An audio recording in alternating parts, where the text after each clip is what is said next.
In today's video, I will show you how to fix your shaky video easily. So let's start.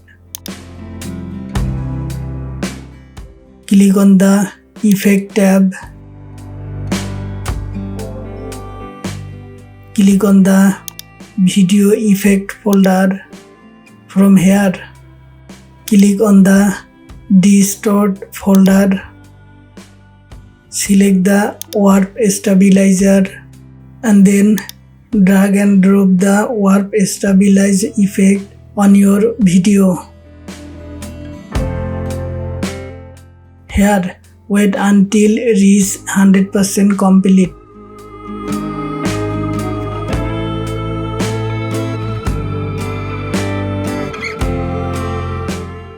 The video is stabilized. Now play and check it. Thanks for watching the video.